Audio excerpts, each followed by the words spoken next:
Hey guys, tonight we're curling up in a soft little corner of mythology, where clouds aren't just mood lighting their yarn. You're nestled right inside Mount Olympus, where the air smells faintly of thunder and lavender, and somewhere, a god is dramatically sighing. Hera, the queen of Olympus, goddess of marriage, vengeance, and extremely passive-aggressive irals, has just had it with Zeus's grumbling.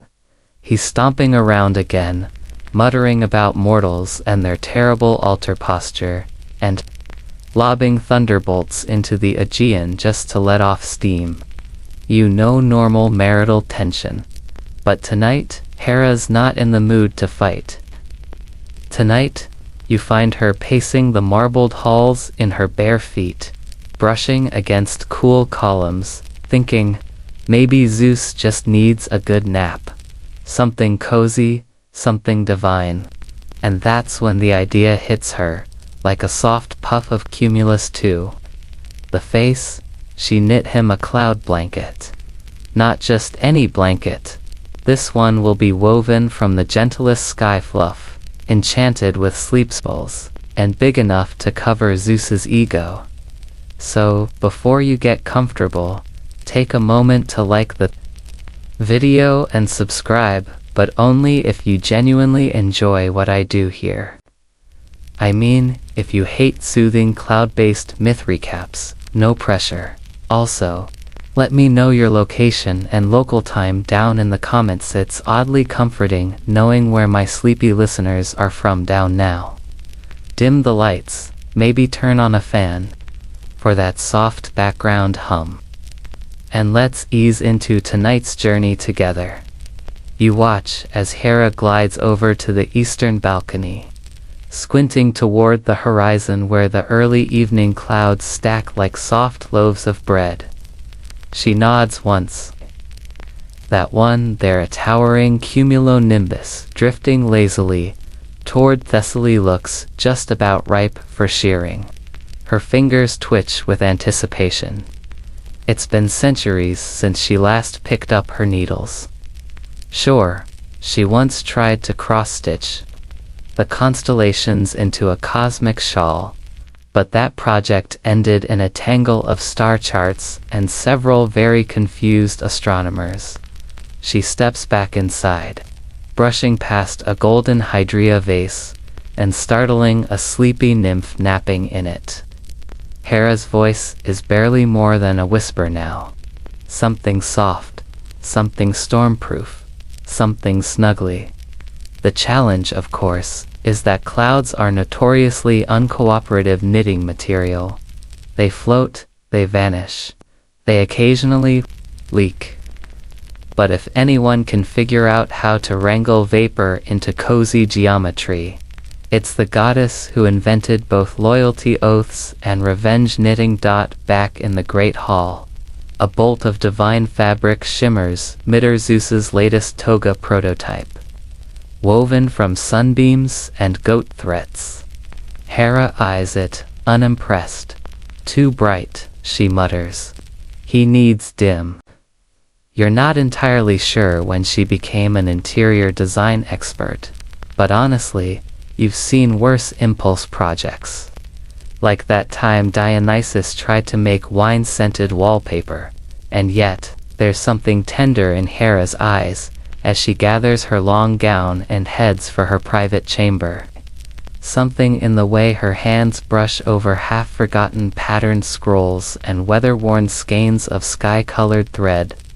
You don't see this side of her often, the nurturing one, the one who remembers how Zeus used to fall asleep in open fields, his head nestled on a sheep, before there were temples, wars, or sacred laws. Back when thunder was just noise and not performance art, Hera hums faintly an old lullaby. Older than Homer, older even than gossip among naiads.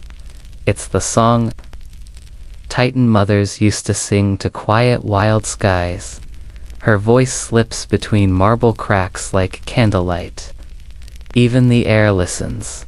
Of course, she can't just grab any random cloud. She needs the perfect blend of fluff, humidity, and structural integrity, you know. For a man who can accidentally roll over and level Mycenae in his sleep. The myths don't say much about the insulation properties of vapor, but that's fine. Hera's making this up as she goes. Historians still argue whether divine textiles were an actual craft, or just metaphorical illustrations of order out of chaos. You're leaning toward they made real things, and were just incredibly extra about it. She lays out a plan. Harvest the fluffiest cloud tufts. Spin them with golden wind thread. Then charm them into place using something mildly enchanted, probably a lullaby from the muses or the leftover essence of a foggy dawn. Classic crafting strategy. Outside, the stars begin winking on one by one, curious. The moon ducks behind a lazy cloud, as if giving her space. Olympus quiet sex, for Ares dropping something heavy and swearing in the distance. You ignore him.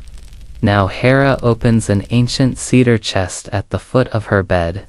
Inside a bundle of relics from centuries of goddessing, an olive wood drop spindle, a thimble stolen from the Moirai, and a comb made of phoenix feathers for teasing out air fluff. She holds the spindle up to the starlight, inspecting it. Still balanced, she says, satisfied. You don't know much about ancient spinning tools, but this one practically hums with sleepy energy. It wants to make something. Just outside her window, the wind changes direction. A hush falls. Even the owls pause. You feel it too, a strange warmth, like the air is exhaling. Hera isn't just planning a DIY project. She's shaping a myth of softness, and you're lucky enough to be here for the first stitch. You follow Hera as she wraps a deep indigo shawl around her shoulders and glides silently down the golden steps of Olympus. The stairway is made of moonlight tonight, shifting and whispering under her feet. She doesn't take the direct route, not tonight. Instead, she heads toward Mount Othrys, the old and mostly forgotten mountain where ancient storms go to retire and nap behind the peaks. It's where the fluffiest clouds are said to sleep, wrapped in themselves like lazy sheep with altitude issues. The gods rarely visit Othrys anymore. It's not glamorous. It's a bit crumbly. The air smells like damp parchment, and there are retired thunderbolts stuck in trees. But Hera remembers it fondly. Long before Zeus took Olympus, long before Poseidon started arguing with architects about sea palaces, Othrys was the kind of place where you could harvest silence. The clouds there grow fat on forgotten prayers and unspoken dreams, prime material for blanket making. She reaches the base of the mountain and pauses. You hear the air buzz faintly, like static caught in a yawn. The first step onto Othrys is always the crunchiest crackly moss underfoot and a gentle mist that tickles your ankles like a curious house spirit. Hera moves upward, each step sending soft puffs of vapor into the night. Around her, the sleeping clouds rustle slightly, like drowsy animals sensing a familiar presence. Now, the tricky part. Shearing clouds. It turns out, don't love being trimmed. They're not aggressive, just elusive. You watch her approach a particularly round cumulus, nestled between two boulders like a curled-up kitten. It emits a slow, thunderless purr. Hera crouches, whispering old lullabies into its center. With a pair of golden shears, Hephaestus made, naturally. She snips a gentle edge just enough to gather a basketful of soft, chilled fluff. And yes, she brought a basket. woven from starlight and gossip, lined with fleece from the constellation Aries. Because you don't gather sacred vapor into a plastic bin. Even Hera has standards. The process continues slowly. She moves from one drowsy cloud to another, gathering tufts of silver-laced vapor and storing them carefully, fluffing and rotating them like a baker testing dough. Some clouds are too damp, those go back.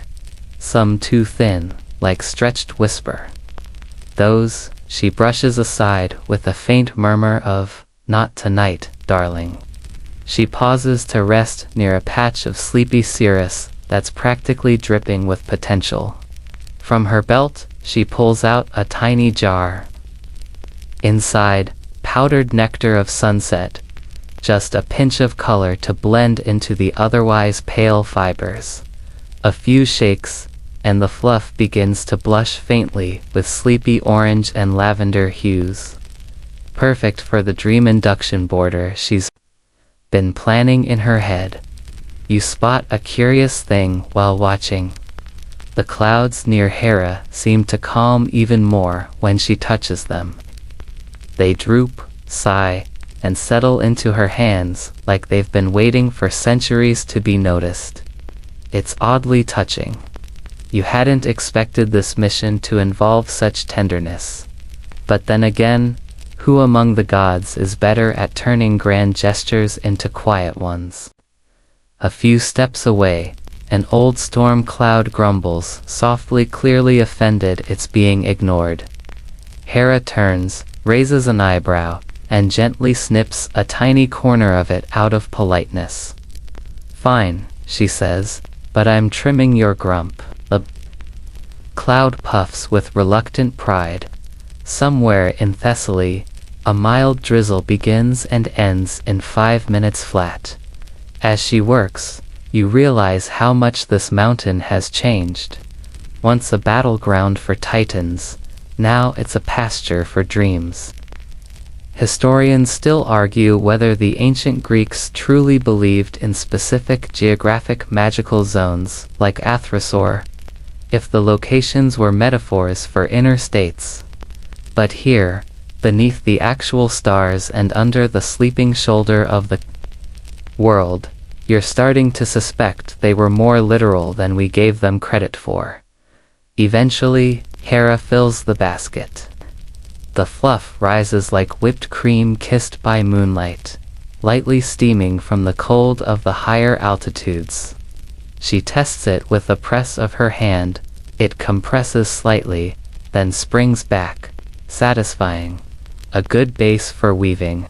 There's still much to do, spinning, dyeing, enchanting, but the hardest part, perhaps, was convincing the clouds they could be part of something warm, something useful, something more than weather. Suddenly there's a soft voice behind her. "You're stealing my herd, auntie." Hera doesn't turn. She knows that voice. Iris, messenger of the gods and occasional cloud drangler, when she's not delivering mood lighting to Apollo. The rainbow goddess lands nearby, barefoot and smirking. "Just borrowing," Hera says, calmly. Hum, Iris hums. "At least take the clean ones. That Cirrostratus over there sneezed on a nymph last week." They both glance at a grumpy, elongated cloud that ripples defensively. Hera sighs. "I already did." Iris shrugs. "Well, good luck knitting Dad a nap. He doesn't sleep, you know. Just pretends." There's a long pause. "Then I'll make him forget he's pretending." Hera replies.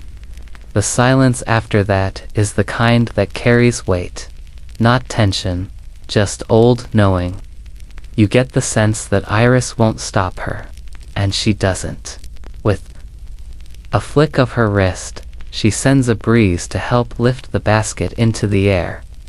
"Don't drop it," Iris says with a grin. "Unless you want Thessaly buried in goose feathers." As Hera rises slowly on the wind, the basket beside her shimmering with sleepy promise. You look down over Mount Othries. The clouds, newly trimmed, drift contentedly in soft half-circles. Below, villages light their last lamps of the night. And above, the stars blink in sleepy approval. You follow Hera as she glides across the upper winds. The cloud basket bobbing gently beside her, like a faithful pet balloon. Olympus sparkles distantly behind her, but she's not ready to head home. Just yet. She needs something rare, something even the fluffiest vapor can't provide on its own. A thread of direction. A story woven into every loop. For this, she must visit someone who speaks only in riddles and thread counts a figure as ancient as weaving itself. The Oracle of Spindles. Hollow, tucked away beneath a ridge that most maps refuse to acknowledge. Spindles, hollow, is said to lie at the edge of the known dreamscape, right where the breeze begins to hum lullabies, and time forgets how to stand upright. No temple guards, no marble statues. Just one very tired old woman wrapped in scarves and surrounded by abandoned knitting projects that seem to exhale in their sleep. As Hera descends into the hollow, the air changes, it gets woolier. Like you're walking into the breath of 1,000 old sweaters. Strange things dangle from the surrounding trees, half-finished cloaks. Threads twisted into constellations. And one lonely sock that might just contain a prophecy if you listen closely. No one knows where the oracle came from. Some say she used to spin mortal fate until the fates outsourced her. Others say she's simply what happens when enough yarn is left. Alone in a wind cave for too long. She sits hunched on a cushion made of fallen moonlight, a spindle turning slowly in her lap with no visible hands moving it. Her face is hidden beneath layers of shawls and shadows, but one eye gleams through a hole in her veil, an eye, the color of tea left too long in a sunbeam. So you bring clouds, but no cocoa. The oracle croaks without turning. Typical divine guest. I need a pattern, Hera says, not bothering with greetings. For something significant. A love blanket. The oracle huffs, or guilt. Hera doesn't answer. The oracle chuckles a dry, papery sound like unraveling parchment. I'll need a trade, she says, finally. 3 truths, half a secret, and your favorite type of thunder. Hera sighs.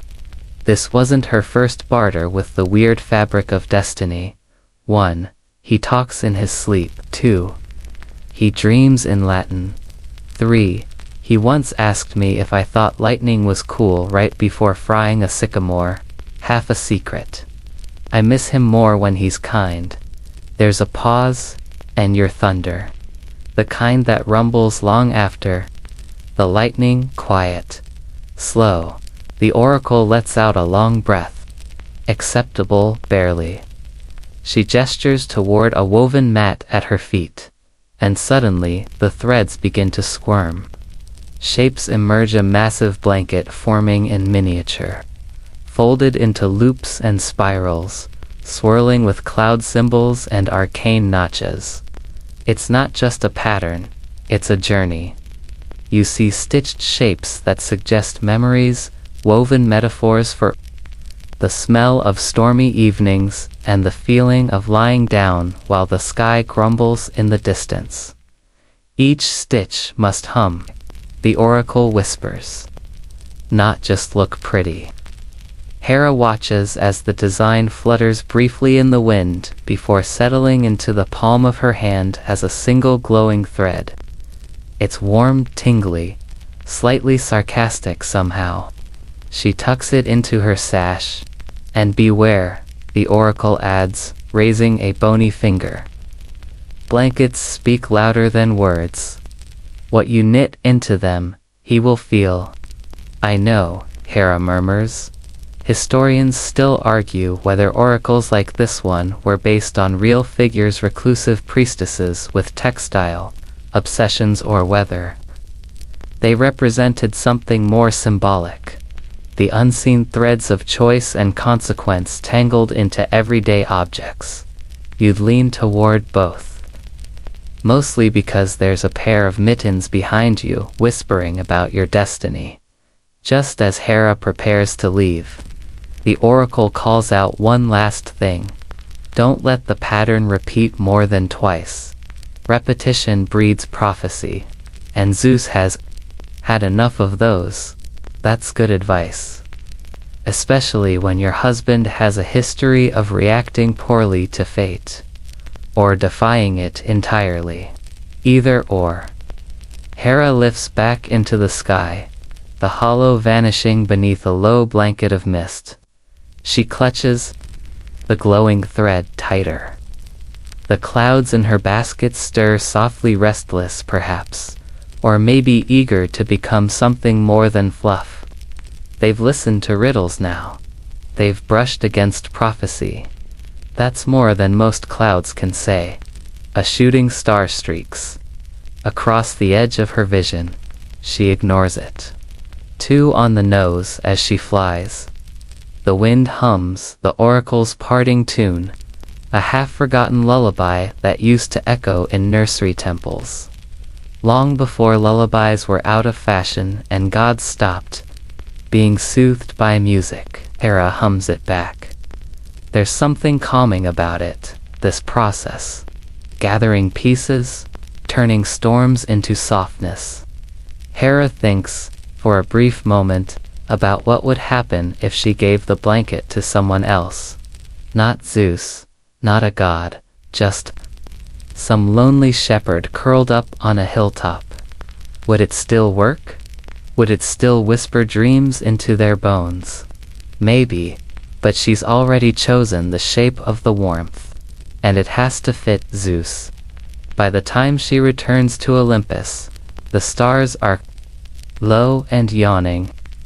The wind has flattened into a hush. Her chambers glow with candlelight and the faint scent of vanilla-soaked scrolls. The basket settles gently onto a golden pedestal. Hera doesn't speak. She simply places the glowing thread onto the cloud. Pyland watches it vanish. Absorbed. Accepted. That's a good sign. She unrolls her ancient spindle, dusts off her knitting needles. One is shaped like a bolt of moonlight. The other, forged from a melted harp-string Apollo, once snapped in rage. Balanced, ready. And finally she lifts the first handful of cloud. It purrs in her hands. Let the weaving begin. You settle beside Hera as she perches on a cushioned bench beside her window, rolling the first wisp of cloud between her palms. It shimmers faintly in the candlelight, an opalescent puff of sky that smells faintly of morning dew and forgotten sea mist. But she hesitates. Not for lack of confidence, please. This is Herabet, because the spindle she plans to use isn't hers. Not technically, it belongs to the Fates.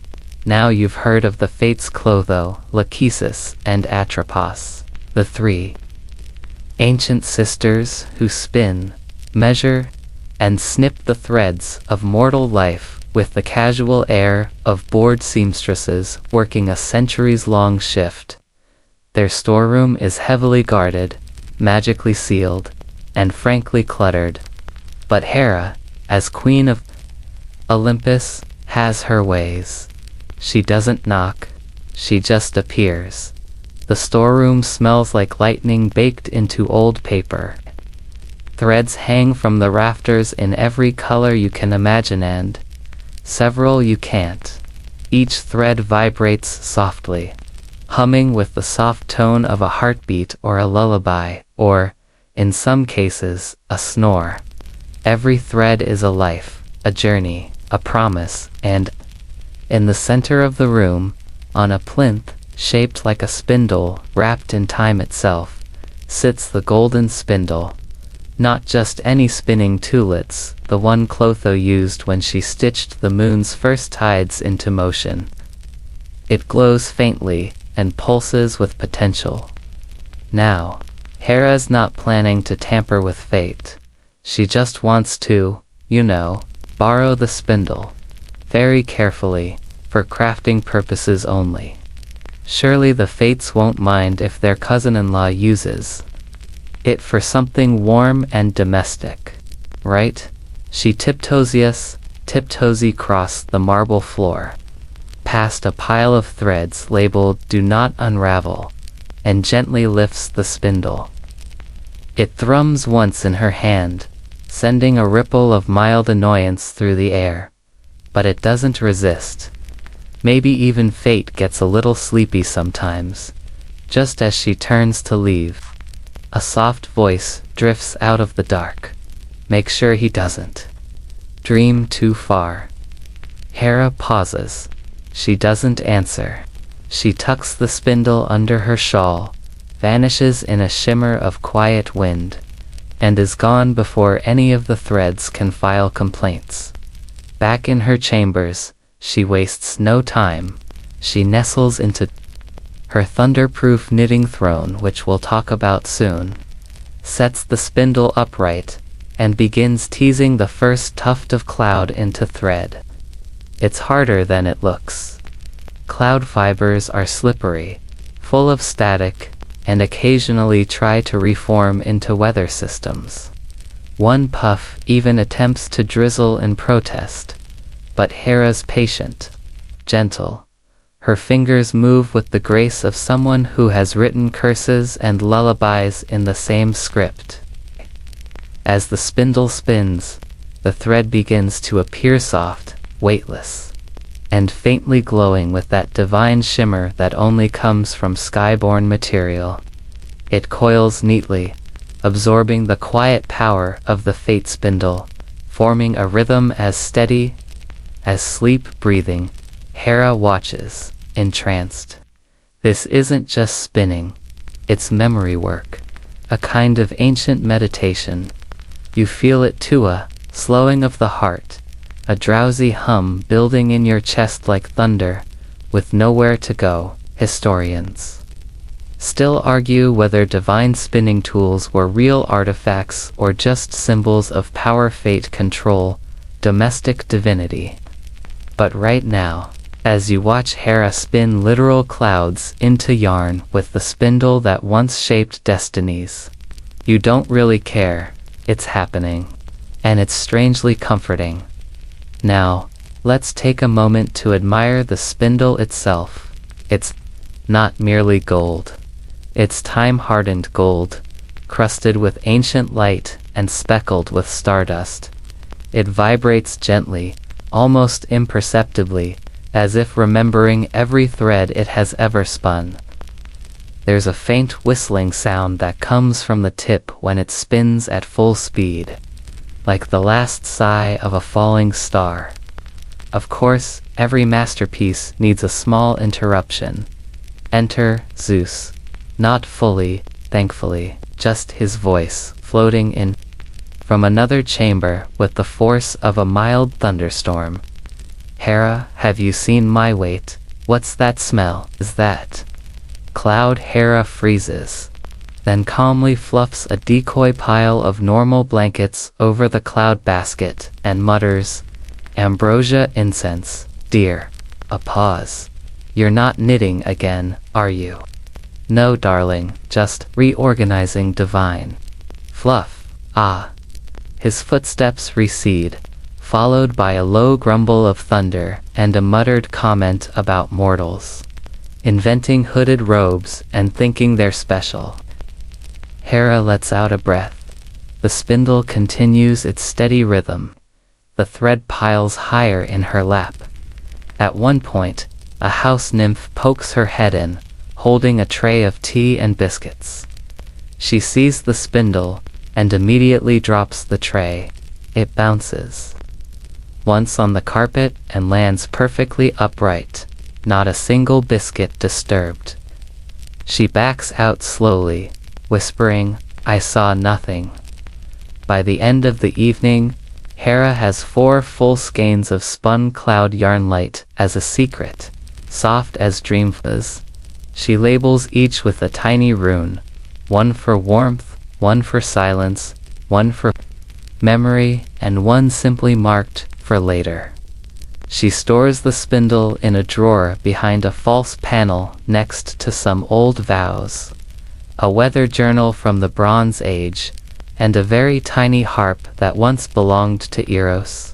You get the feeling she doesn't want to give the spindle back just yet. Outside, Olympus grows quiet. A few stars blink in appreciation. The moon rolls over in its bed of mist, and inside, Hera Queen Wife, Knitter sits back in her thunderproof chair, cloud thread in her lap, humming softly. The blanket isn't even started yet, but already, it's dreaming. You wake with Hera. Already mid-hum, her voice soft and syrupy, like she's whispering to a sleeping infant instead of spinning cloud yarn. But something's off. A low rumble echoes from the western wing of Olympus. Not thunder. A different kind of disturbance. Zeus has caught a cold. Now, technically, gods don't get colds. Not in the mortal sense. But when a divine immune system gets cranky after a few millennia of ambrosia overindulgence and shouting at clouds, the symptoms are dramatic. You peek around the corner and see it for yourself. Zeus slouched on his obsidian recliner, toga rumpled, hair slightly frizzed. His nostrils glow faintly. His sneezes crackle like baby thunderstorms. He's using a baby Pegasus as a footrest and has rejected 5 different broths brought by panicked nymphs. Every few minutes. He mutters, "I'm fine," followed by an echoing achoo that sends goblets vibrating across Olympus. Hera, from her perch in the knitting alcove, sighs into her lap full of yarn. Of course this would happen now. She'd hoped to finish the first enchanted row by tonight. But instead, she finds herself pouring tea and pretending not to notice when the table legs sizzle. Try the rosehip infusion, she offers sweetly, setting the cup down. Zeus sniffs the tea like it might contain betrayal. Is this the one that smells like dreams? That's the blanket, Hera mutters under her breath, returning to her needles. Back at her station, she tries to pick up the rhythm again. Knit one, purl one, whisper to the thread so it hums a memory into its core. But the mood is broken. Even the cloud yarn seems distracted, curling awkwardly instead of flowing. She pokes it gently. It fizzles in protest. This is why she needs the blanket. Zeus is impossible when cranky. You remember that one time he stubbed his toe on his forge and nearly declared war on all mountain goats. Hera needs him asleep, warm, and ideally wrapped in something too soft to complain through. She tries again. Knit, purl, hum. This time, the yarn cooperates. Barely outside, another mini lightning bolt arcs across the sky, despite no storm being scheduled. Hera doesn't even flinch. She's used to Zeus's passive-aggressive weather now. You might wonder why she doesn't just cast a sleep spell on him. But those never last. The gods, especially Zeus, have developed an immunity to most magical nudges. The only thing that really works, environment, create the right softness, the right scent, the right mood, and even the stormiest god will settle. Hera is playing the long game, still. The blanket isn't ready yet, so she improvises. She takes one of the smaller test swatches, just a palm-sized square of cloud knit, infused with a shimmer of twilight, and carries it into Zeus's chamber. He's groaning into a tapestry now, possibly reciting weather reports in ancient Cretan. She gently presses the square against his temple. For a moment he blinks, startled, then exhales. A long, shuddering sigh that seems to unplug half the storm from his chest. Hera raises an eyebrow better. He doesn't respond. He's already snoring. You watch as the tension in the air fizzles, fading like a summer squall. His hand twitches. Once, and the test swatch drapes itself across his eyes, dimming the room in a soft gray glow. The nymphs peek in, mouths agape, whispering in awe. One fints.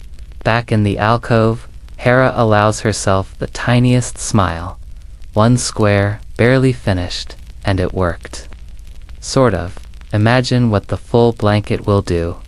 Historians still argue whether this moment the legendary nap of Zeus was caused by a rare celestial alignment, a lull in divine bureaucracy, or Hera's meddling.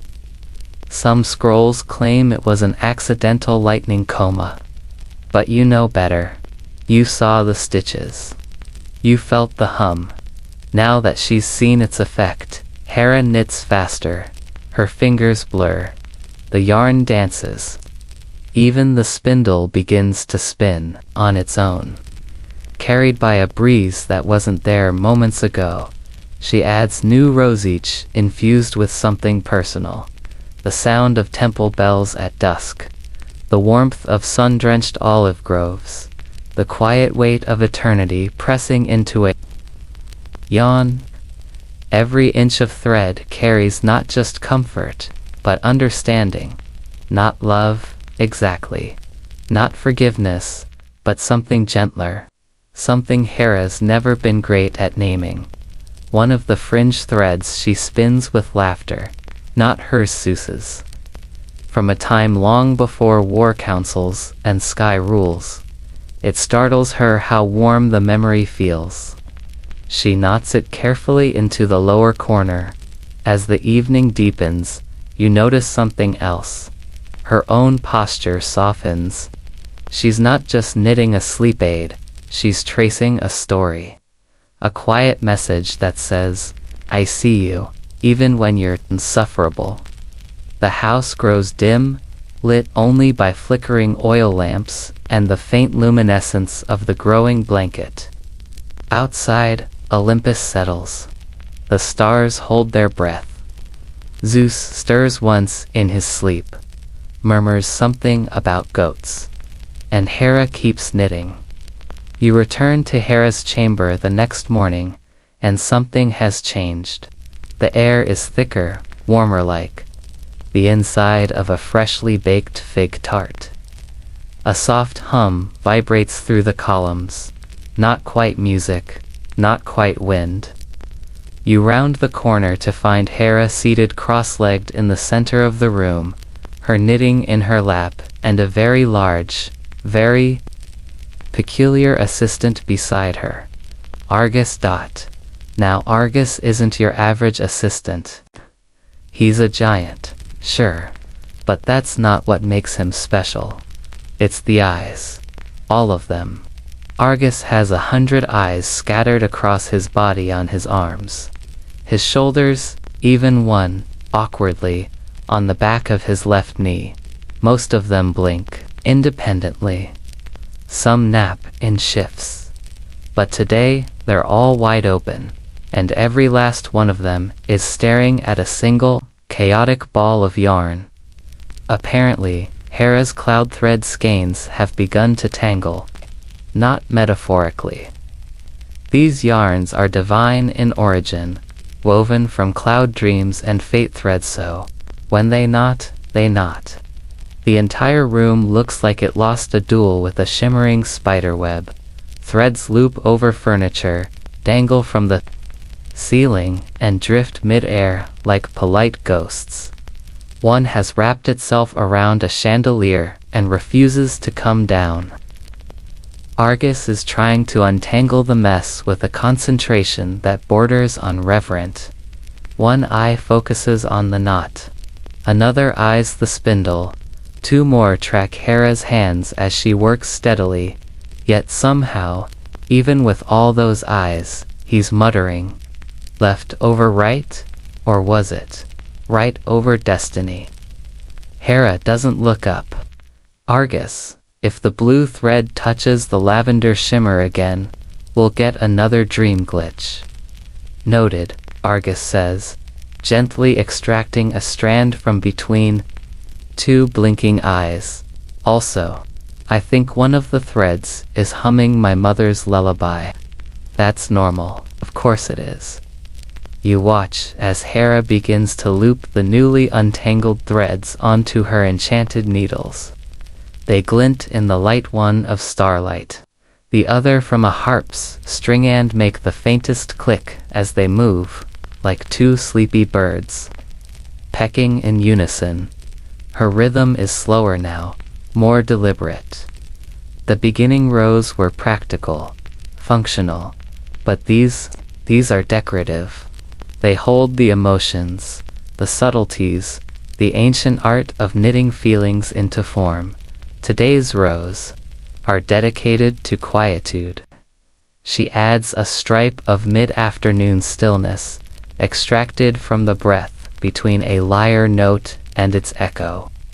Then, a row laced with the scent of moss after a soft rain. Finally, a border ripple woven with the memory of laughter from a feast. Long forgotten Zeus, laughing so hard he dropped his goblet and swore. Dionysus was hiding comedy wine in the barrels. Hera allows herself a faint smirk at that memory. Maybe, just maybe, the blanket doesn't have to be entirely practical. Argus, meanwhile, continues winding yarn with the slow devotion of someone diffusing a soft bomb. One particularly rebellious thread tries to loop around his ankle. He shakes it off gently.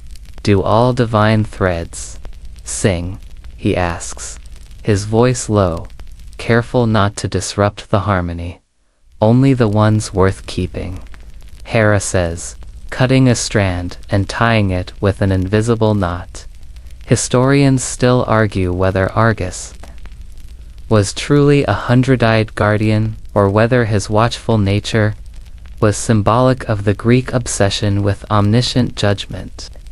But here, now, watching him navigate the emotional minefield of divine yarn with the delicacy of a seasoned therapist, you're starting to think those myths may have undersold him at one point. A thread curls too tightly around Hera's wrist, and she flinches. It doesn't hurt, but it pulses, briefly, with something sharp. Regret, maybe, or jealousy. You can't always control what memory lives in which stitch. That's the risk of weaving your feelings into your work. Hera breathes through it. The spindle slows. She carefully unknots the strand, sings it something low and soothing, and rewinds it into a softer loop. Argus tilts his head. That one had weight, he murmurs. It was the day he gave Europa the bowl, Hera replies quietly. The morning after. You don't ask. You don't need to. The stitch carries the explanation now, woven into the next row like a sigh. The room is quiet for a long time after that.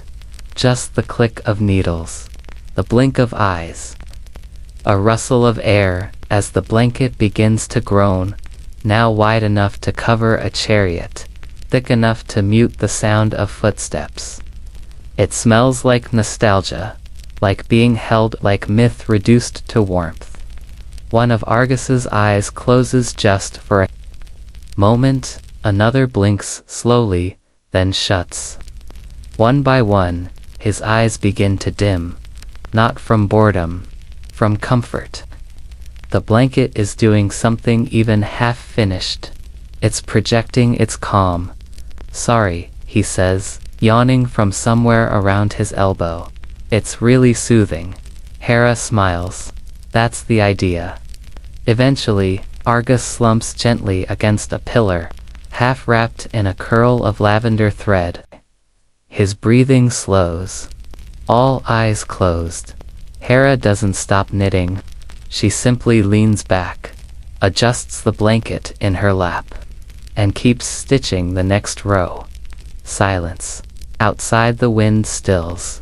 A few gods tiptoe past the door, noses in scrolls, as if afraid to disrupt the soft power humming from within. You feel it too. The thick hush of a project done not for glory or worship or revenge, but for comfort. For restoration. A gift meant not just to soften the Sky King's sleep, but to remind him that beneath the thunder and the tantrums and the endless declarations, he is seen and maybe he is forgivable. You drift back into the scene with Hera leaning over blueprints. Not blueprints for a war machine, a new temple, or a punishment labyrinth. No, these are blueprints for a chair. A very specific chair. A thunderproof knitting throne. She sketched it on aged papyrus using a quill made from a phoenix feather that only occasionally bursts into flame. The diagrams are annotated with phrases like heat-resistant armrests and cough holder for mulled nectar optional. Enter Hephaestus, clanking up the marble steps with the hammer slung over his shoulder and ash smudged on his face. Hephaestus pauses at the door, sniffs the air, and says, "Is that sheep vapor?" "It's cloud," Hera replies. "Sit down. I need you to forge something." Now Hephaestus, god of fire and blacksmithing, isn't exactly known for crafting cozy things. He's more flaming swords and mechanical snakes than supportive lumber. But when your divine mother demands a knitting throne capable of resisting arcane static discharges, you don't argue. You start welding. The workshop in question is in the east wing of Olympus, tucked behind a steam vent and accessible only if you knock 3 times with a bronze knuckle. It's perpetually warm, smells faintly of toasted olives and molten silver. And the air is so dense with enchantment, your hair frizzes on entry. Hephaestus sets to work immediately.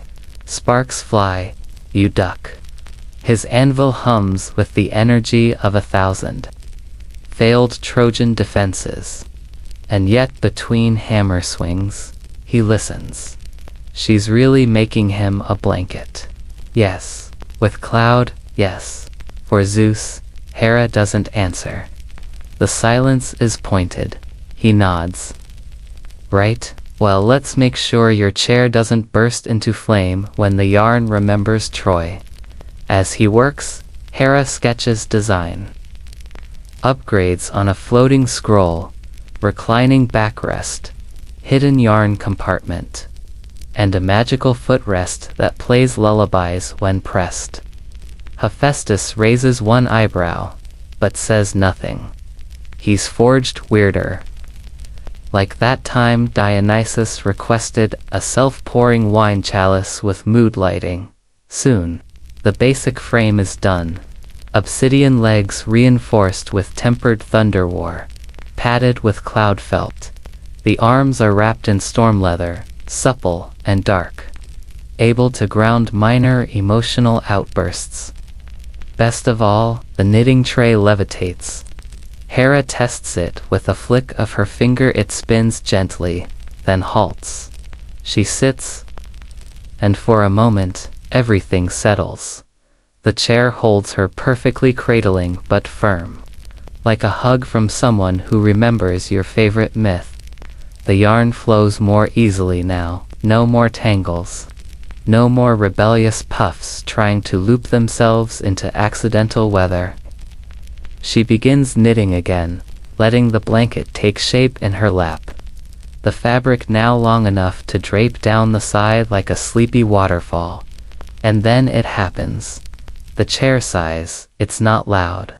Just a faint exhale of magic, like a steam kettle. Realizing it's done, Hera freezes. Hephaestus looks up. They both stare. Did the chair just— Yes. Hera says slowly. And I think it likes the yarn. Hephaestus shrugs. It's bound with storm breath. It probably dreams. Of course it dreams. They work in silence for a while. The blanket grows. Row after row joins the others, each one stitched with odd memories, gentle emotions, and practical spells like anti-nightmare threading and snore buffering. Hera even adds a secret pocket, not for snacks, for dreams too fragile to display. The thread itself has evolved. The early yarns were cloudy and shy, drifting apart. But these new threads, they glow like moon milk, smooth, consistent, and absolutely intoxicating to watch. You can almost see them humming with comfort. A breeze that forgot to be wind. Hephaestus leans in, eyes narrowed. You know this won't just put him to sleep. It'll change his dreaming. I know, Hera replies. Zeus doesn't like being influenced. Then I'll make it gentle, subtle. Hephaestus grunts. That's even more dangerous. Historians still argue whether divine objects like Hera's chair had intrinsic consciousness, or if gods simply imbued meaning into the mundane. But as the chair murmurs again and subtly adjusts its backrest to support her knitting arm, you're starting to suspect they were both correct. Hera knits one more row before pausing. This part, she says quietly, is for the moments he forgot me. Hephaestus doesn't respond. He just turns back to the forge and begins crafting something so delicate.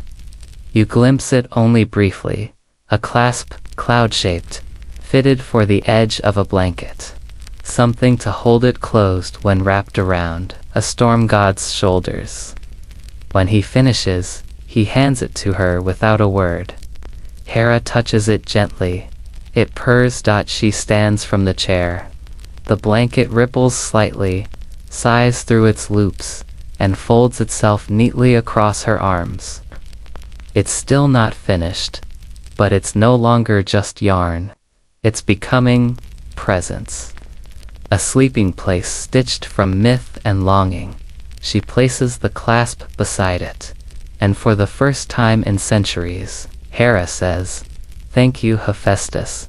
Hephaestus sniffs, pretending to examine a bolt. Yeah, sure, don't get sappy. But he doesn't stop smiling.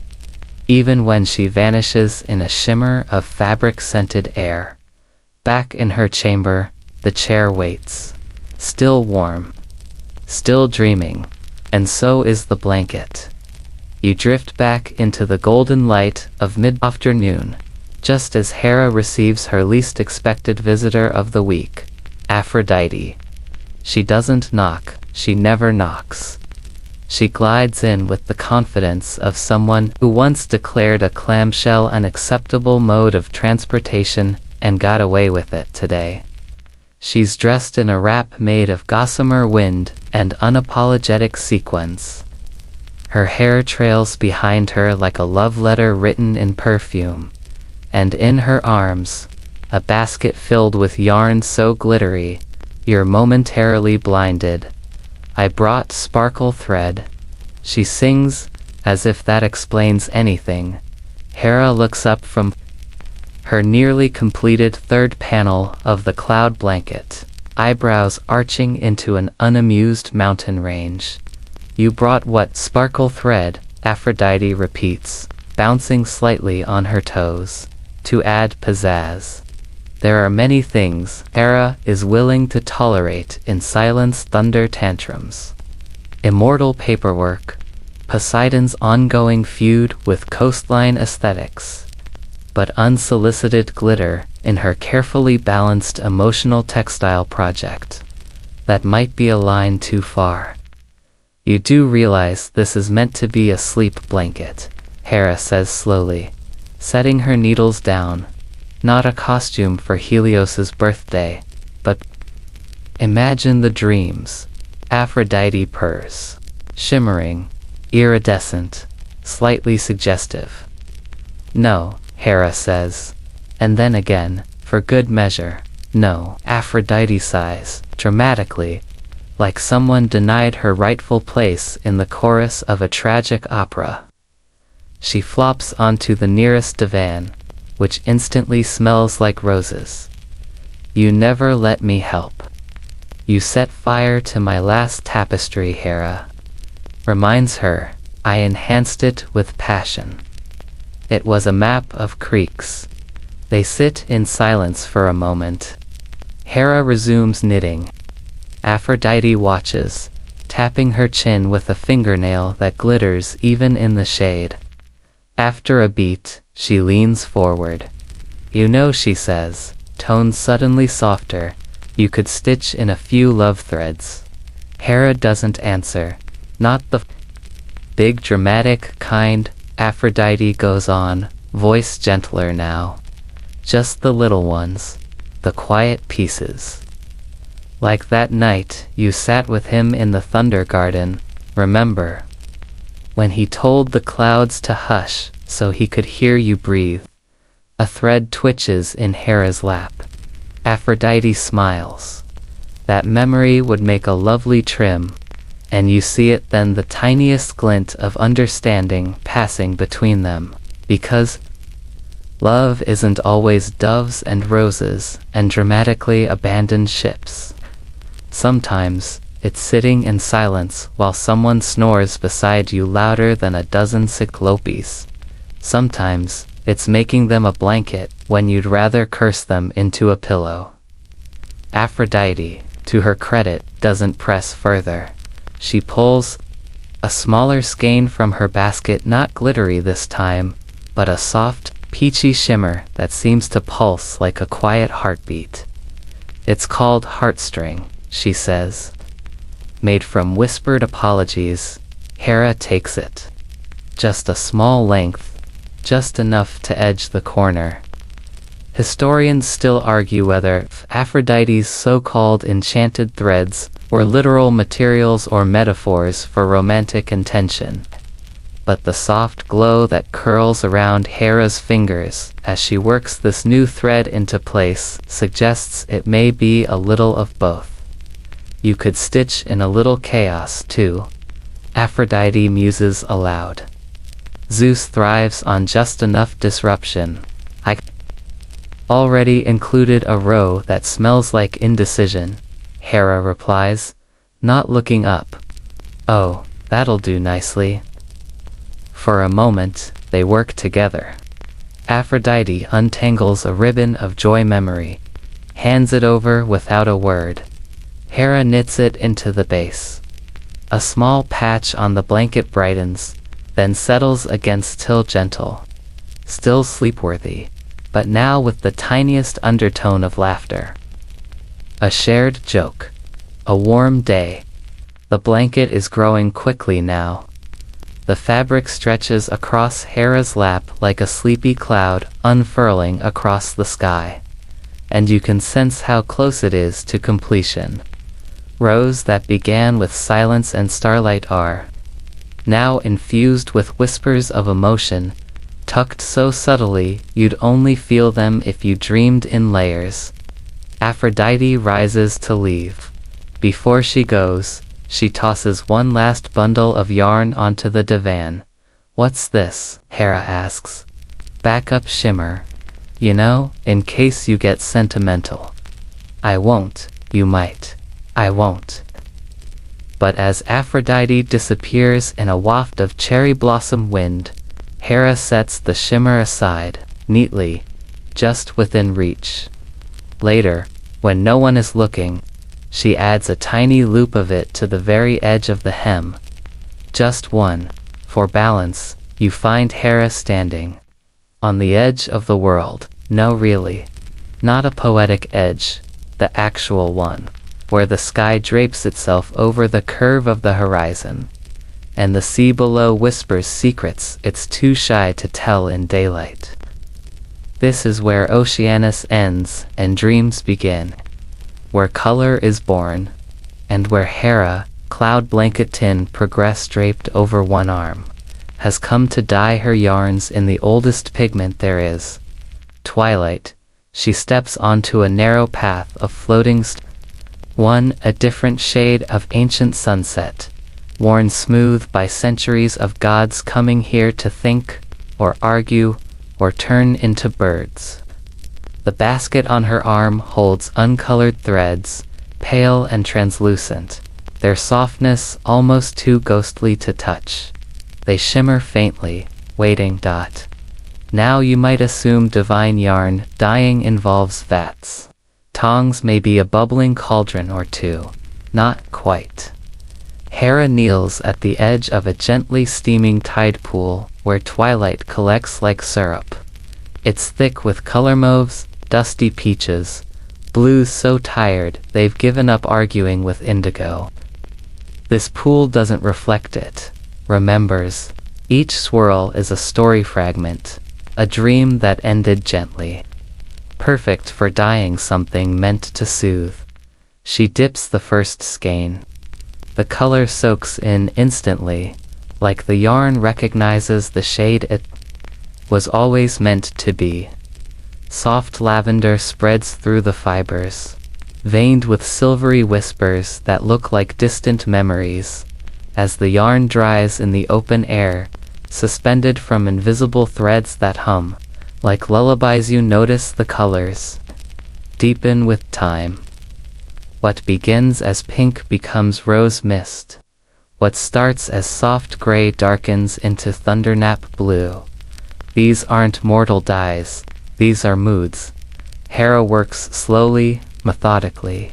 Each yarn is given its time in the twilight bath, then hung beside the next like notes on a sleeping scale.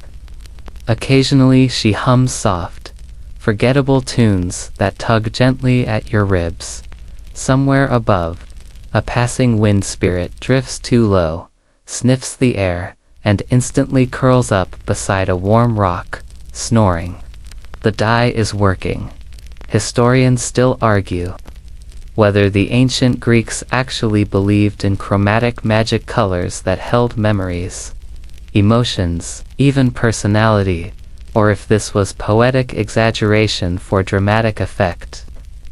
But considering how that one strand of goldenrod just rolled over and sighed like it remembered, a warm embrace from 800 years ago, you're going to go with, yes, it's real.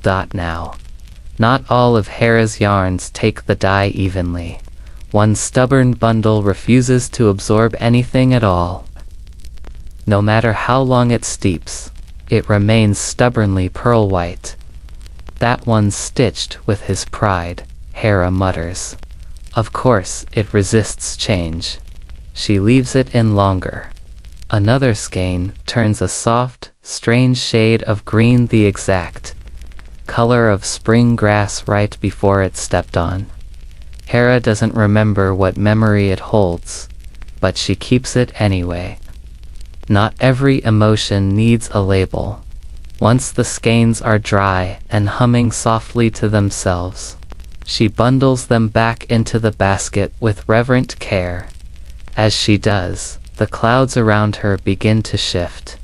The sky darkens, but not in warning. It's just stretching, preparing for night. One cloud, clearly curious, drifts down and nudges her shoulder like a sleepy goat. She pats it absent-mindedly. She lingers. Not out of reluctance, but because this edges where things become. It's rare for gods to come here. Unless they need something deeper than prayer. Inspiration, clarity, permission to soften. Her eyes scan the sea below. It's calm, unmoving, and in its surface, she sees brief flashes of scenes, Zeus laughing in a storm. Zeus sulking because his ambrosia was too hot. Zeus, curled on his side, breathing deeply beneath the first test swatch of the blanket. She inhales. The air tastes like memory, not bitter, just a little cool around the edges. And then, from the corner of her vision, she spots something bobbing on the surface of the twilight pool. A fish, but not a normal one. This fish is made entirely of yarn. Its scales are little loops. Its tail fin is a braided tassel. It's one of her loops.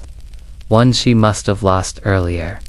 Cheeky, she murmurs, as the fish darts toward the edge, flips once in a lazy swirl, and vanishes into the sea, which means somewhere out there, a mortal might find a dream shaped like a fish, a nap with scales. Who knows? Hera stands, brushing dew from her knees. She's ready now. The dyed threads are rich with twilight, layered with meaning. They'll form the border of the blanket, the edge between sleep and wakefulness. They'll glow faintly in the dark. Not enough to disturb, just enough to hold the night gently in place. She turns, basket cradled against her side, and begins the walk back across the floating stones. They shift slightly, sensing her steps, as if asking her to stay. But she's already fading, wrapped in air and focus. Back at Olympus, the chamber awaits. The chair is still warm. The spindle hums, and the blanket. It's about to learn what color.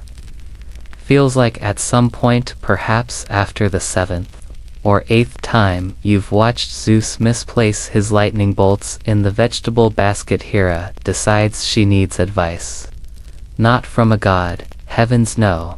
They're all either too full of themselves or too interested in goats. No. She turns to Hecate. Now, you may recall Hecate, goddess of magic, crossroads, and all things that go bump softly in the night. She's the sort of deity who keeps jars of moonlight and has an entire cabinet just for the souls of curious cats. If anyone knows how to stitch together celestial fabric without it unraveling into a storm, it's her. You find yourself trailing Hera as she descends into the fog-draped thicket where Hecate keeps her labyrinth cottage. It smells faintly of fennel, ghosts, and something suspiciously like old socks. Inside, a million candles float just slightly above their holders, and a very serious-looking raven plays checkers against itself. Hecate greets Hera not with a bow, but with a bemused chuckle and a slice of fig cake. So, the Queen of Olympus needs a bedtime project, she murmurs, already thumbing through a dusty grimoire bound in spider silk. Hera, surprisingly bashful, nods. The conversation that follows involves about 16 different thread types, a charm to keep thunderclouds from sneezing, and a rather heated debate over whether or not owl feathers are necessary for softness. Historians still argue, notes dryly, whether the divine preferred linen or lamb's wool for You suspect that most historians actually have no idea this conversation ever happened, but you let it slide. After some tea that tastes like dreams and some yarn that hums lullabies, Hera leaves with a toolkit that would make any mortal knitter sob into their yarn basket. There's celestial-grade needles forged from comet cores, skeins of stardust thread, and a very grumpy-looking thimble that might be alive. Hecate tosses in a magical stitch counter that glows purple every time Hera misses a rogist, in case she needs more passive-aggressive reminders. Back at Olympus, Hera begins again. This time, She lays out her materials with ritual care. The blanket starts with a base of sky-dyed indigo, patterned in swirling constellations that shimmer like soap bubbles in moonlight. You lean closer as the thread sings softly, twining into patterns that echo the rise and fall of Zeus's snoring. Every few inches, Hera adds a charm, one to calm storms, another to ease restless thoughts, and a third, shaped like a tiny lightning bolt, to remind Zeus not to eat pickled olives before bed. Even gods get heartburn as she works. The other gods peek in. Apollo drops by and offers unsolicited design tips. Needs more sun motifs, he says, while squinting into his own reflection in the nearest bronze plate. Dionysus suggests embroidering the border with grapes. Ares tries to duel the thread, mistaking it for a serpentine monster. Only Artemis nods in approval and leaves a sprig of silver moss for good luck. The muses gather too, humming lullabies and ancient epics until the blanket pulses with sleepy cadence. Somewhere along the hem, Hera slips in a line of text stitched in gold, to the king who can't stop fidgeting. It's both affectionate and entirely accurate. Zeus, after all, is a man of action and restlessness. By now, the blanket has taken on a personality of its own. It resists folding unless you sing to it. It dislikes being tucked into corners. And it absolutely loathes direct sunlight, curling up like a scolded cat if Apollo so much as glances at it. But more than that, it seems to carry the gentle weight of care. Hera, despite her sharp tongue and queenly temper, has spent centuries without anyone needing her to simply make something soft. Not rule, not reprimand, not rally the troops, just knit. Slowly, imperfectly, with fingers that ache by midnight and eyes that blur starlight into yarn. She rests occasionally, gazing out at the slopes of Mount Olympus. The clouds now drift more quietly, like sheep in a woolgador's dream. One might even say the air feels softer, thicker with drowsy hums and the occasional hiccup of a star. Here's your mainstream historical tidbit for the night. Ancient Greeks often used spinning and weaving metaphors for fate and divine control, especially with the Fates, who spun the thread of life. Hera's blanket, though fictional, fits beautifully into this symbolic tapestry. Weaving wasn't just textile work, it was cosmic design, echoing the belief that every thread wove the world closer to its destiny. And the quirky fringe detail. One thread Hera uses was supposedly plucked from Iris's sashes, that Iris, goddess of rainbows. When woven in, it bends light ever so slightly, making parts of the blanket shimmer like wet stone under a sunset. Zeus, of course, is completely unaware of this. He will, however, later dream of rainbow sheep.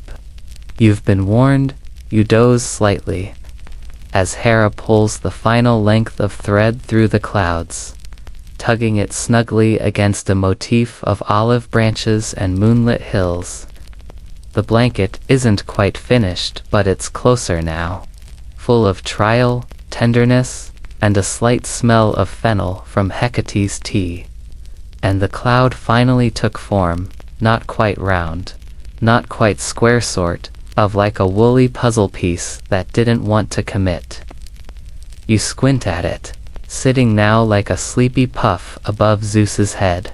It's an awkward shape, like a half-inflated pillow or the sock you never folded right. Hera shrugs. Zeus snores. Good enough. And with that, she pads barefoot to the other side of the sky and flops down beside him. careful not to disturb his thunder-naps. Of course, you think this would be the end. Blanket made, storm quelled, happy Olympus. But no, because now Hermes finds out you're brushing non-existent crumbs from the woven edge of the cloud blanket when you hear that distinctive flutter-thump flutter, the winged sandals of gossip itself.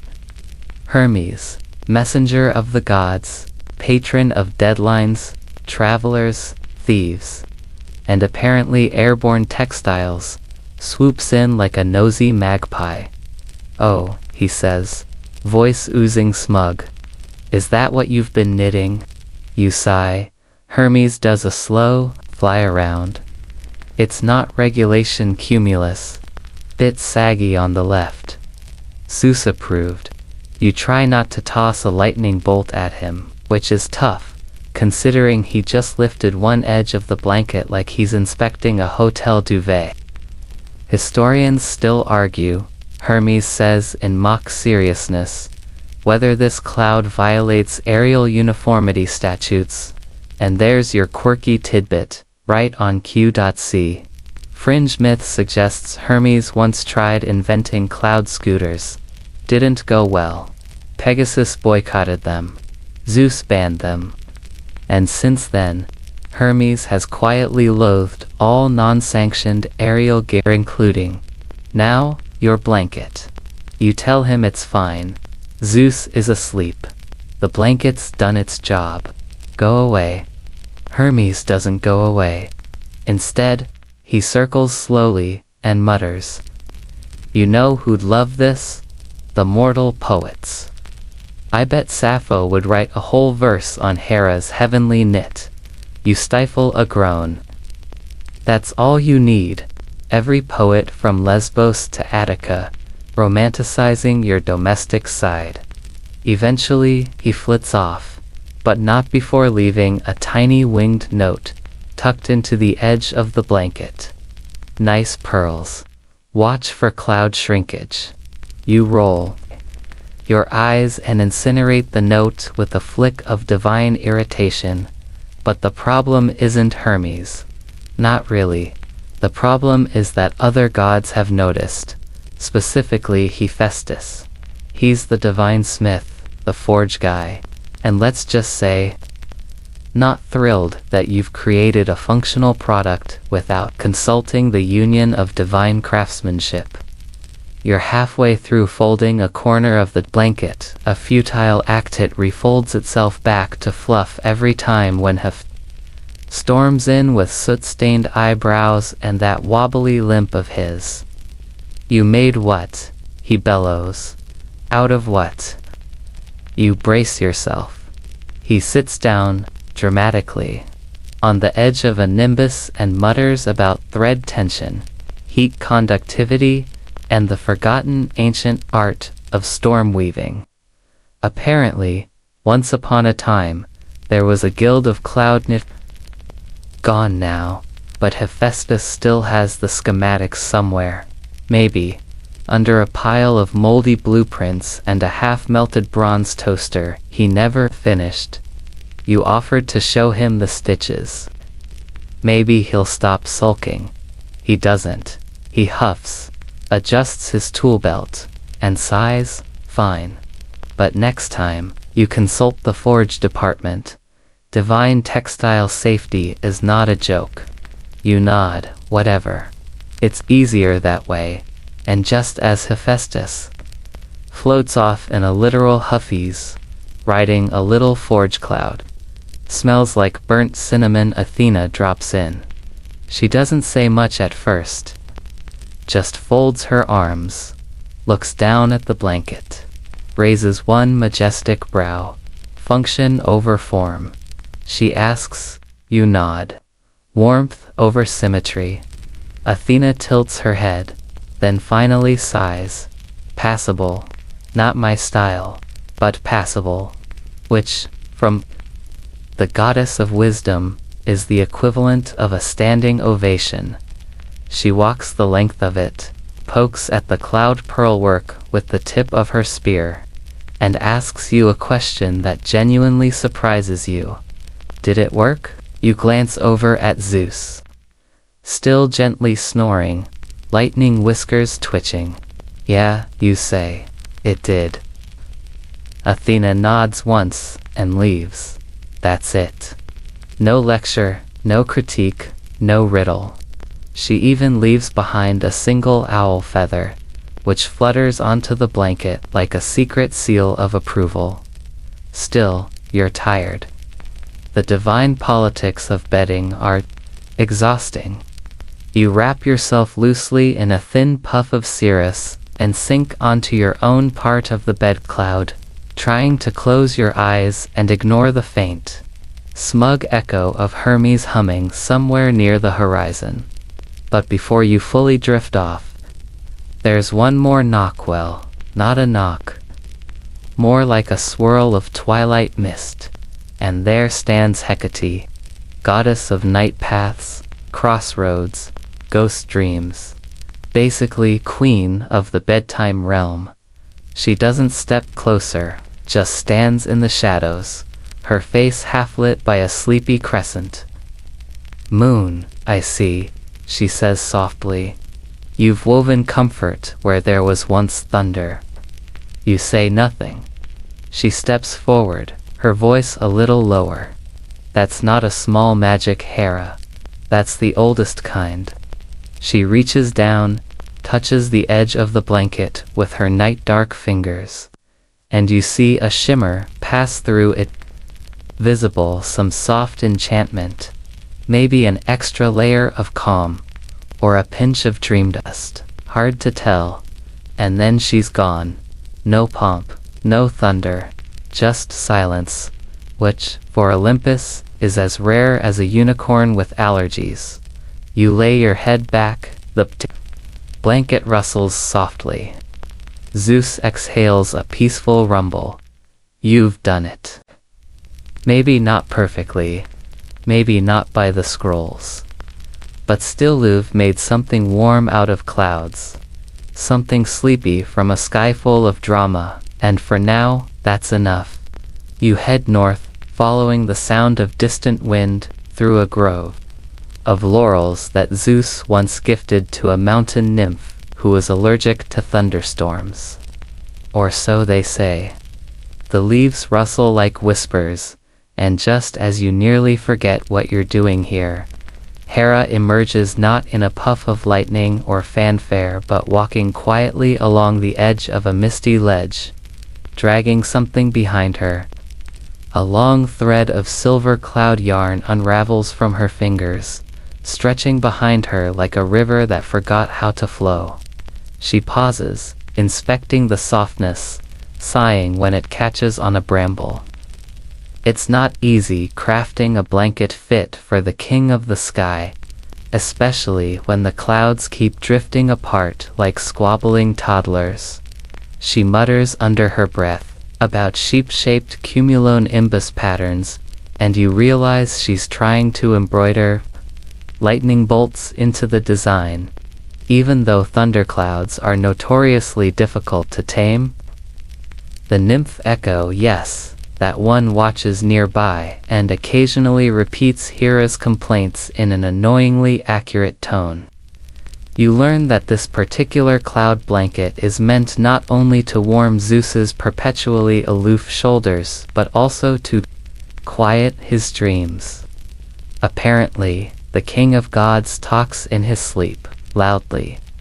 In multiple languages, you find a half-finished sketch Hera made with charcoal on a flat rock, something between a weather map and a family quilt pattern.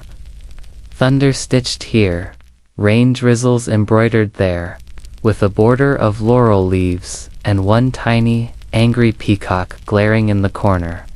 It's not easy, Hera tells the air, though you suspect it's also meant for you.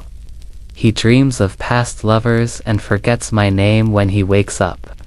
Yikes. Even immortality doesn't guarantee good. Relationship maintenance. There's a small footnote etched into the stone. Beside her sketches, Historians still argue whether this weaving ritual was symbolic penance or some sort of cosmic therapy session. You're leaning toward both. A goddess needs outlets to help with the knitting. Hera once trained a flock of cloud sheep, cottony things that float gently from pasture to thunderbank.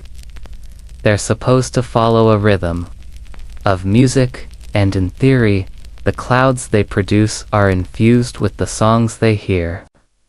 Trouble is, Apollo once lent them a playlist, and now half the cloud fleece pulses with lyre solos and chaotic harp riffs. You swear one of them is softly humming an ancient disco beat. Hera ignores it, focusing instead on her loom made of moonlight and polished driftwood, muttering that if Zeus wanted peace, he could have at least chosen less turbulent weather systems to rule over. Still, it's not all muttering. Hera's work, once you watch long enough, is hypnotic. Each thread moves with the breeze but stays true to its place, like stars shifting through night. She knots mist into loops, weaves in drops of dew, and pulls wind through curls of fog like yarn through fingers, and sometimes, when she's especially focused, you catch a glimpse of what the finished blanket might feel like, cool and soft, but warm in a way that remembers the sky's embrace. Then she holds it up. A huge panel stretches before her, half a sky's worth of cloud, patterned with symbols only gods might read. She sighs. Still too light, she says, pinching a bit of thunder and tucking it into a corner like stuffing into a pillow. Nearby, a lonely satyr accidentally sneezes and unravels the fringe. He is immediately chased off by one of Hera's peacocks, who's clearly been promoted to quality control. You stay long enough to help gather stray threads, learning that the goddess sometimes uses mortal dreams as raw material, the best ones, she says, with a rare smile, are the naps taken under fig trees. It's oddly flattering and vaguely concerning. You remember your last nap and hope it wasn't too embarrassing. Hera continues stitching in silence. But there's a softness now, maybe the kind that comes from creating something for someone who might never fully understand the gift.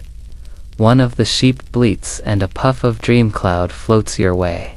You catch it in your palm. It smells faintly of cinnamon and old lullabies. Somehow, you know this is the part she always redoes, the comforting layer. The last piece Zeus never quite notices but always needs. You help roll it into a soft spool and offer it up. Hera doesn't thank you out loud, but she doesn't not thank you either. It's a kind of nod. Maybe that's all you get from a queen of Olympus. As the moonlight shifts, the scene begins to dissolve, not abruptly, but like steam slipping from a cup. The grove grows dimmer, the sheep become shadows, and Hera's blanket folds itself into the sky like a secret tucked into a cloud bank. There's no ceremony, no bolt of thunder or divine decree, just the quiet hush of wind playing with thread, and the lingering feeling that even gods need something to hold on to when dreams become storms. You drift onward, no longer entirely sure which way is forward, only that the air is growing sweeter, thicker, with something like honey and stone. The path underfoot shifts from dust to tile. Not grand mosaic tiles, but small, uneven ones, laid by uncertain hands in spirals and sleepy loops. A courtyard appears, not built so much as encouraged, like a place that dreamed itself into being one petal at a time. You recognize it from a vague echo in your memory. A garden designed not to grow food or fragrance or beauty, but silence.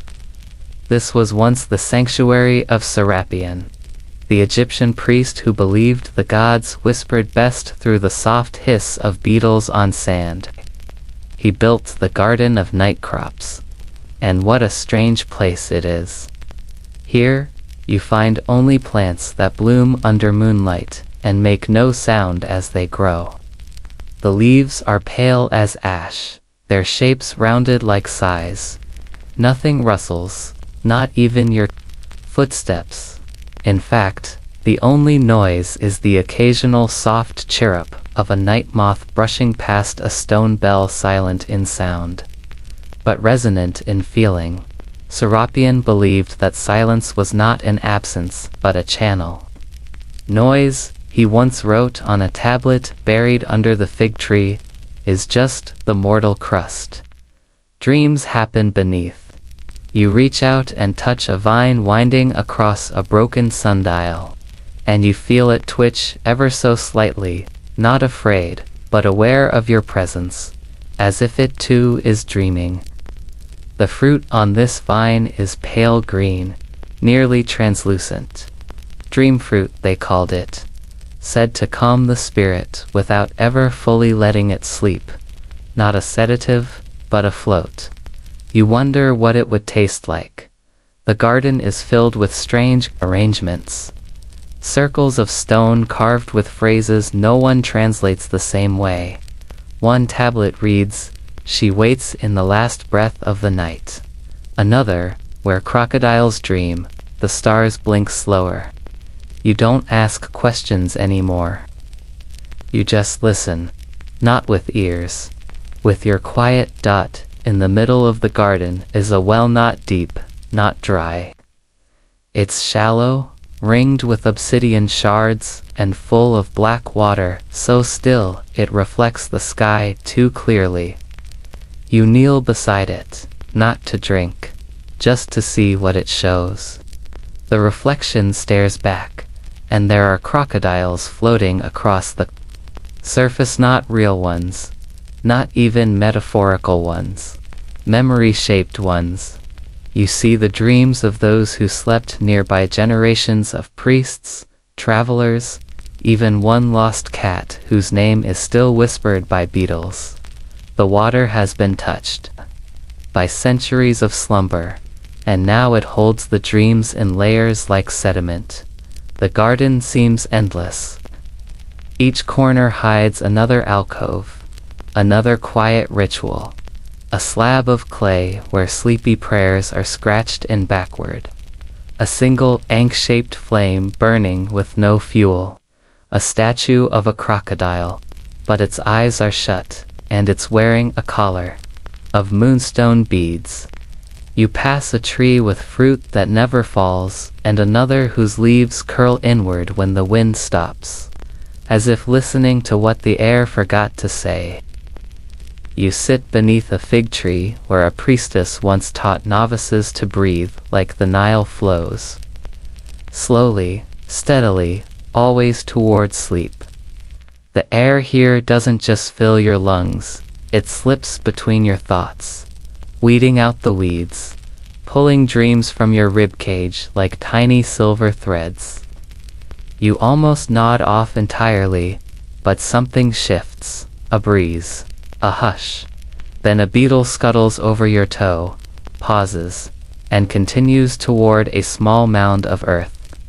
That's when you notice it, a doorway hidden in a thicket of reeds. You stand, you move, you follow. The reeds part, not dramatically, just enough to let you through without resistance. Inside is a chamber of stone cushions and shallow steps. This was once a place of sleep ceremonies, a temple without sermons. Each evening, they say, the priests and priestesses would lie here together, in silent rows, breathing in time with the stars. No talking, no chanting, only presence. They believed that by aligning their heartbeats, they could hear the collective dream of the gods. You wonder if it worked. The walls bear no images, only faint handprints, sleep markings, proof. that someone once lay here and surrendered to the garden's rhythm. You lie down on one of the ancient cushions and close your eyes. Not to sleep, exactly. Just to feel what it felt like. The stillness wraps you like a linen shroud woven from lullabies.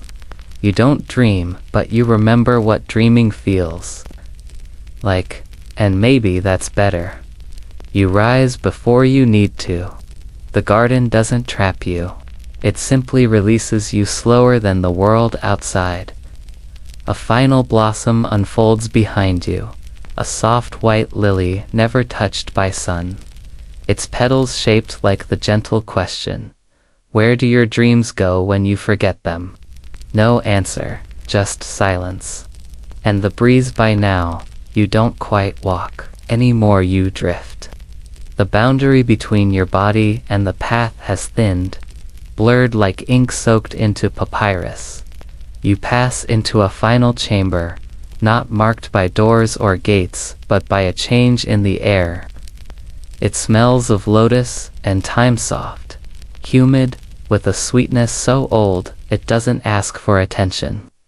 The walls around you are lined with hundreds of thin scrolls, not stored upright like books, but coiled like sleeping snakes, each tucked gently into a hollow carved in stone. This is the library of forgotten dreams. The scribes here didn't write while awake. They trained themselves to sleep at will, holding reed pens dipped in blue-black ink. As they slipped into dreams, their hands would twitch scribbling what their minds beheld in slumber. The ink caught fragments, strange maps of cities that don't exist, recipes for songs sung by crocodiles, star charts that fit no sky. It wasn't meant to be understood. It was meant to be remembered. Dream language. You approach one scroll and touch its edge. The papyrus shivers, not from wind, but memory. At the center of the library sits a chair, crocodile leather inlaid, with obsidian beads, not a throne, though some called it that. This is the dream seat of Harkemi, the priest who believed all gods began as dreams, and some dreams stayed behind to become gods. He once wrote using his toenail to scratch into clay that the mind is not a cage, but a boat without oars. Let the tide of dreaming decide where you go. You sit in his chair now, not because you seek answers, but because you no longer need them. Around you, the scrolls hum in silence, like distant stars blinking behind your eyes. Your mind sinks deeper. You recall a ceremony known as the sleep of the fifth shadow. They practiced it once a year, under a half moon, where 5 shadows of a person were cast on the ground by torchlight. Only when the 5th one, the faintest, appeared, did they lie down and close their eyes. They believed the 5th shadow was your true self, slipping out ahead, scouting the path your dream might take. You wonder how many shadows you have right now. 1, 2, all 5. Something nearby stirs. Not a person, no one remains here, at least not in flesh, but a memory shaped like a guide. She glides toward you. A woman in priestess robes of indigo, embroidered with silver crocodiles so small they look like patterns. Her face is soft, like sand after rainfall, and her eyes are closed, yet she never misses a step. She doesn't speak, but you feel her beckon. Not with a hand, but with intention. You rise top. She leads you past the library and into a tunnel where the walls curve like a crocodile's ribcage. The air becomes damp and faintly echoing. You begin to hear whispers not from others, but from your own old dreams, long forgotten. They trail behind you like mist. One tells you about a time you dreamed of a staircase that led to a star. Another recalls the dream you once had of floating over reeds and seeing your own body sleeping beneath you.